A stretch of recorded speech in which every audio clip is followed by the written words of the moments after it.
If you're like me, then you most likely spend a good chunk of your time scavenging the Steam store for a new game to play, despite having at least 30 or so in your library that you've never touched before. Recently, as I've begun to create more and more content on the video games I've recently played through, or games I just enjoyed until the end, I found myself playing games more than I have overall in the last few years. If you've seen my last few videos, then you know I'm pretty big into all things anime, and that includes most game releases from Japan. I've quote-unquote reviewed, if you can call it that, Code Vein and NieR Automata, two of my favorite games of all time. However, I want to begin to review things properly, with a bit more detail, starting with this video, and maybe even a rating.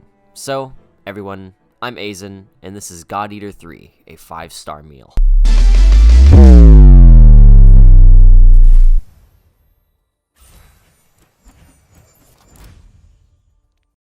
After playing Code Vein, I found myself interested and mystified at what possibly lies behind the red mists. And so, knowing God Eater was taking place outside, I decided to pick up God Eater 3 on Steam when I could. After sitting through the opening, which is absolutely fantastic by the way, music and all, I found myself immediately immersed into the world of God Eater 3. At this point, I was excited to begin the game in Japanese, as I do all anime games. However, I quickly found it to be a problem. The Japanese dub is amazing, as usual, with most Bandai games at least, no matter how lackluster the game actually is. However, once you get into combat, the voices become unbearable as they're constantly talking about pretty important things that you have to read while trying to fight numerous monsters trying to kill you, and that's not exactly the easiest thing to do. On the plus side, the dub, once again, isn't actually that horrid. Our regular navigator was born with a high resonance capability. However, they had training to see up to a 20-mile radius as well. So resonance ability is the key, huh? If one of us can be contracted as a navigator, we should be able to renegotiate royalties. Sound like a workable deal to you, Hilda? So you know, I don't pay for slipshod work. Of course not.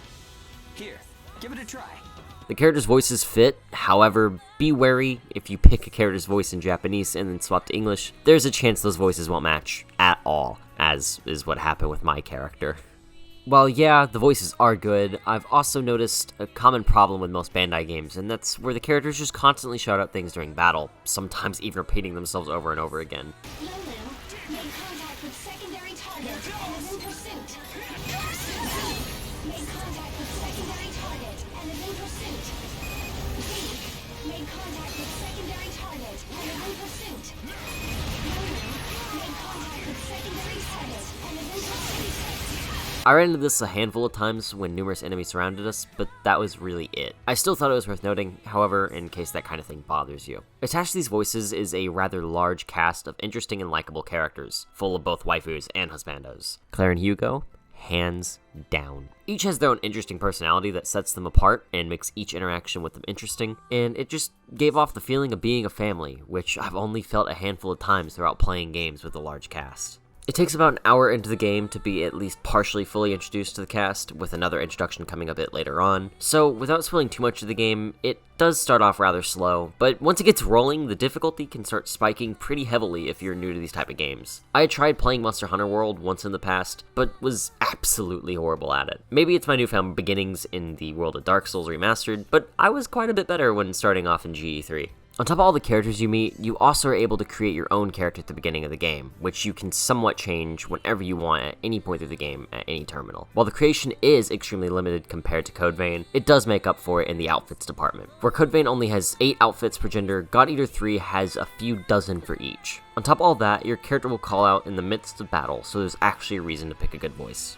Without getting into too much detail on the main cast, you have Hugo, Zeke, Hilda, Claire, Theme, Lulu, Ricardo, and Keith. Hugo is essentially your closest friend, as well as an older or twin brother figure. Zeke is your second closest, more immature than Hugo, and because of that, he fits into the role of little brother figure. Hilda is possibly my favorite character among the cast, so discount what I said earlier about Claire. Hilda is the owner of the caravan you join, and essentially your boss throughout the majority of the game. To learn more about Claire, Theme, Lulu, and Ricardo, as well as Keith, you'll have to play through the game yourself, or just look them up, because I don't want to spoil too much about the characters and their personalities.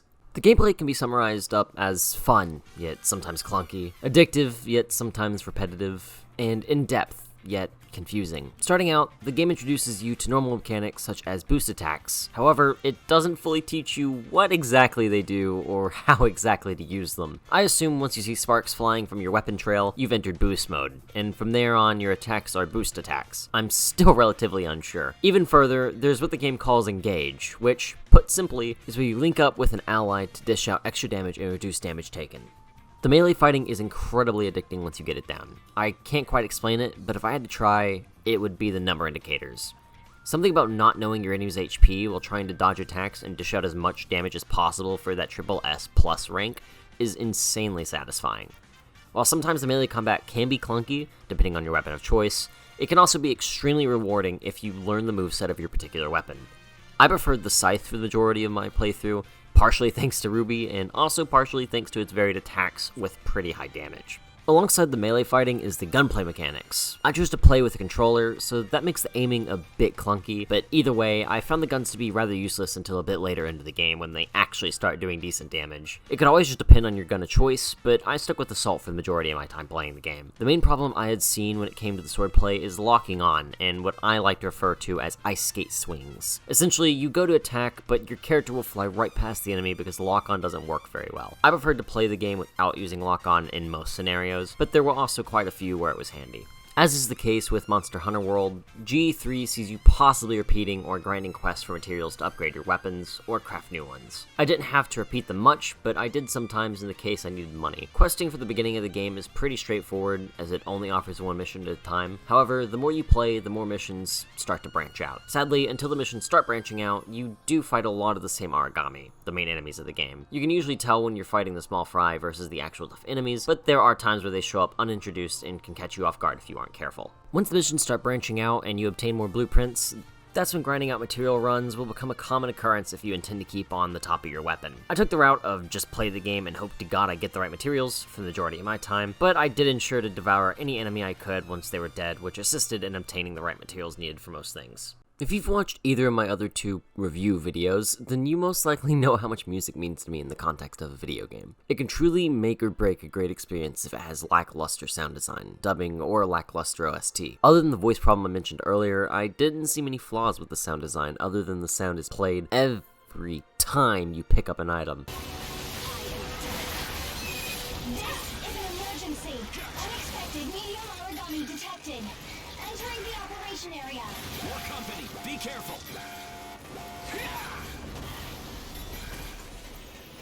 So, if you happen to kill 3 enemies side by side and harvest them at the same time, you'll hear the same beep a dozen times in a row, back to back before it ends. That doesn't include if you kill another enemy in that time span and add to it. As I've addressed in my other videos, I usually only play anime games in Japanese, as I really don't like the dub most of the time. However, as I mentioned prior in this video, during combat, Japanese becomes completely impossible to play with if you want to know what is going on, since it's pretty hard to fight and read at the same time. So, in that regards, dubbing once again is pretty good. What surprises me is the amount of talent that Bandai was able to get for the game and Code Vein when it came to the English dubbing. In most anime or anime games, the English voice actors can never maintain their character and put forth the proper emotion to match the Japanese tone. Now we're finally on to the OST. The comparison between each song is insane, and usually the songs fit the scene, mood, or the moment, like the other games I've mentioned. You have jazz, choir, lyrical, rock, it's all here, and it's amazing. I understand what I said last video about NieR being my favorite anime game OST, but I definitely think this has surpassed it. It mixes songs that remind me of Persona's OST with NieR's and Code Vein's for a perfect mixture of music to listen to. Here, take a listen. Has it all gone? All those dreams and all that life.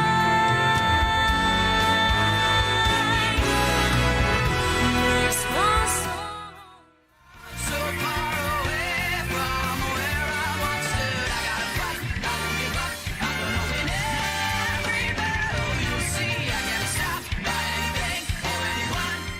Nothing will stop.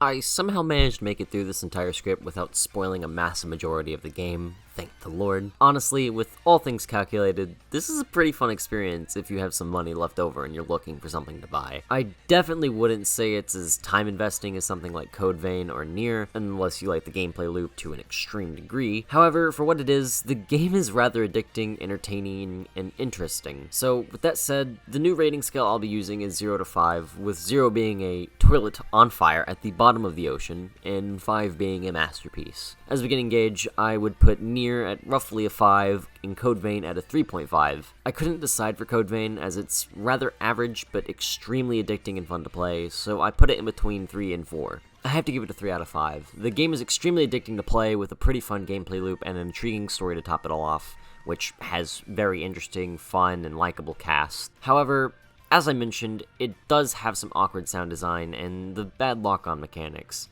The game is pretty average, but still worth your time if you have the extra money to spare. I hope you guys enjoyed this video, and if you did, make sure to leave a like to show your support or enjoyment, and subscribe if you want to see more. This has been my longest script so far, and surely my most in-depth one, even compared to my Left 4 Dead analysis video. Nonetheless, I don't want to clog up the last of the video with rambling. I'm Azen, and this has been God Eater 3, a 5-star meal. Until we meet again.